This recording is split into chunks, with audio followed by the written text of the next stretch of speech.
Hi, I'm Neha from Art and Stuff. In this video, we are going to indulge ourselves in a very interesting, fun, and relaxing art therapy session. Take up any of your favorite sketchbooks, journals, or any notebook, or even a piece of paper. Any surface would work, you don't need to worry about that. To enjoy this art therapy session even more, you can also pair it up with your favorite hot or cold beverage or some snacks, whatever you like, because usually these art therapy sessions take 12 to 15 minutes or even take more. So just relax, sit back, and just enjoy the session.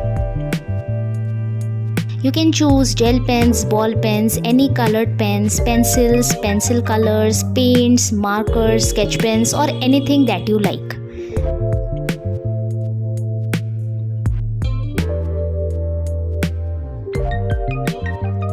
Art therapy means the use of artistic methods to treat psychological disorders and enhance mental health. Art therapy is a technique rooted in the idea that creative expression can foster healing and mental well-being. I am not at all saying that you should not seek professional help for your psychological disorders or mental health disorders. It's just art therapy has helped a lot in healing, in my personal journey of healing, and it has made me really calm and focused, and my concentration power has increased as well. The goal of art therapy is to utilize the creative process to help people explore self-expression, and in doing so find new ways to gain personal insight and develop new coping skills. The creation of or appreciation of art is used to help people explore emotions, develop self-awareness, cope with stress, boost self-esteem, and work on social skills. There are many techniques that can be used in art therapy, for example, collage, coloring, doodling and scribbling, drawing, painting, sculpting, working with clay, or any of the art and craft. Other techniques can also be used.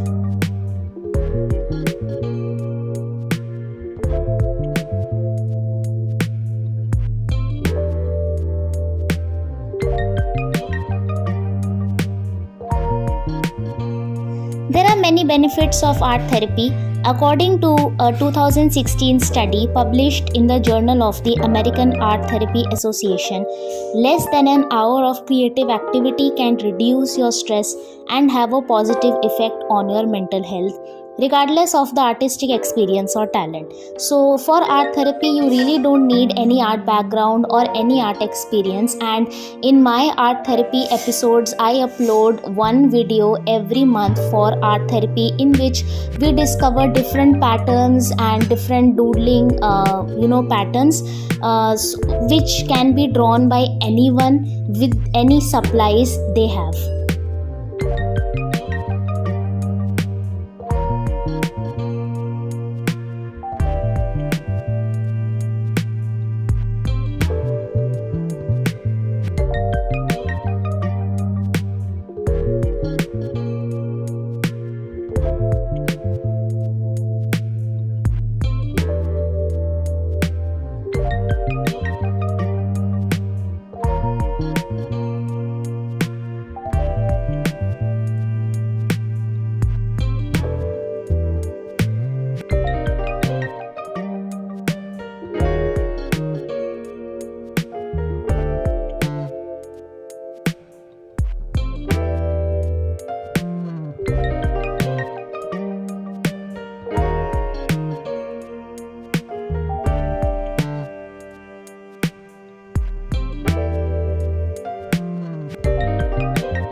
therapy is not only for adults but also for kids and children. So art therapy can be used by any age of with or without any disorder. So it is not important that if you have any mental health disorder, only then you can use art therapy. You can use art therapy just for fun or for relaxation, like if you want to just relax after a hard day at work, or you just want to calm yourself, it's just like meditation.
If you or someone you love is thinking about art therapy, there are some common misconceptions and facts you should know. First is, you don't have to be artistic. So people do not need to have artistic ability or special talent to participate in art therapy, and people of all ages including children, teens and adults can benefit from it. Some research suggests that just the presence of art can play a part in boosting mental health. The second is it's not the same as an art class. So people often wonder how an art therapy session differs from an art class, where an art class is focused on teaching technique or creating a specific finished product. Art therapy is more about letting clients focus on their inner experience. So as you can see, all the episodes of my art therapy sessions focus on the process. Hence most of them are real-time satisfying videos which are follow-up, so you can just play the video and follow along and draw with me. So that's the main point of art therapy. It's the process and not the final product. And the third is art therapy can take place in a variety of settings. So you don't need to have a special art class or any kind of workshop or workspace for art therapy. You can just sit down on your bed with a pillow or your table, desk, or even in your office, or while traveling. It's your wish where you want to draw. You can literally indulge in art therapy anywhere and anytime. And art therapy is not for everyone. This is a very big misconception because most of the time people think that they might need any art experience or art background or any particular art supplies or surfaces for indulging in art therapy. But to be honest, you can just pick up a paper and a pen or a pencil, whatever you have, and start indulging in art therapy. The only motive of me using different kinds of supplies in different episodes of art therapy is because I myself indulge in art therapy during the recording of the video. So I make sure that I am creative enough and doing different techniques and different patterns to make sure that every video is different from the other one. So because I am a professional artist and I make videos and I do have a lot of art supplies, so I make sure that I use all my art supplies more often.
So this was all for today's art therapy session. I hope you enjoyed this video. You can also watch the other episodes of art therapy and other videos on my YouTube channel. If you like this video, don't forget to share it with your friends and family, and stay and subscribe to my channel to get notified whenever I post a video. And don't forget to clean up your space before ending the session. Keep all your sketchbooks and papers and all the supplies at the right place, and we'll see you in the next video.